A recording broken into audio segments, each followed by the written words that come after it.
In a kind of sacred frustration, I began to fast and pray. Days passed, and heaven seemed silent. Finally, in desperation, I set before God 3 fleeces. I told him that if he wanted me in medicine, then 3 things would need to happen. First, I would receive an A on my next physics exam. Second, Andrews University in Michigan would somehow discourage a transfer to theology, shutting the pastoral door I had been pushing open. And third, someone I did not know would cross my path and unmistakably tell me what I was supposed to do. It was, in retrospect, a slightly audacious proposition, but I believed God could handle my honesty. Monday arrived, and I had made the call to Andrews. The registrar on the other end was kind but brisk. She explained that because Andrews ran on a quarter system and my university on semesters, transferring would cost me a year's worth of credit. The door to theology closed with a gentle click. 1 fleece down and 2 to go. Next up, my physics exam. This particular section of second semester material was merciless to me. I had been studying with the smartest student I knew, a walking calculator whose confidence both inspired and slightly irritated me. Sunday night, with the test only 2 days away, I took one of the professor's practice exams. When I checked the answers, the results were catastrophic. The realization washed over me that no amount of cramming would rescue me now. I stood, I closed my textbook, and announced to my study partner that I was finished studying. He looked at me as if I had lost my mind. "You're done?" he asked. "Yep," I said, and walked away. Tuesday came and went. The exam was neither disaster nor triumph, and grades would not be posted until Thursday afternoon. So I waited.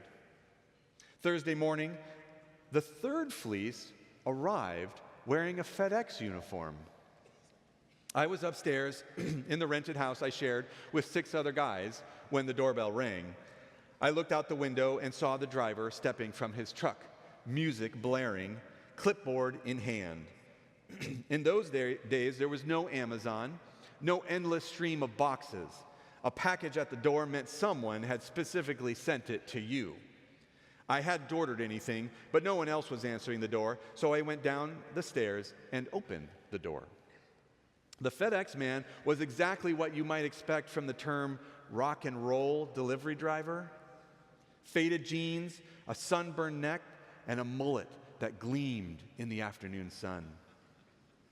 As I signed the delivery slip, he glanced over my shoulder toward the cluttered living room and asked casually, "So, all you guys studying to be doctors and rock stars, huh?" I gave a polite laugh. "Sometimes," I said, "I think it'd be better to be a rock star." He paused, and when he spoke again, his tone changed. "No," he said slowly, deliberately, "I think it'd be better to be a doctor." At that moment, the air shifted. The sound of his radio faded behind us. For a moment, we just looked at each other. His eyes bright with something that didn't belong to the moment. Mine were confused and searching. Then, with a smirk, he handed me the box, climbed back in his truck, and drove away. I shut the door, set the package on the table, and tried to shake the unease that followed me up the stairs. I didn't yet realize what had happened. It was just an odd encounter, a curious remark from a stranger. But for me, something happened. That afternoon, biking to class, the memory of his words returned with sudden force. I can tell you exactly where I was on that road when it struck me, because my spine tingled as though electricity had passed through me. That was no ordinary messenger. The man had delivered more than a package. He had delivered an answer. And before I could argue with myself about angels and coincidences, a quiet certainty settled in. God had spoken to me. When I reached campus that day, the professor posted the exam scores. What do you think it said? My name appeared beside a single, unexpected letter, A. The impossible had happened. Every fleece, every condition of my bargain had been met with a precision that left no room for statistical error.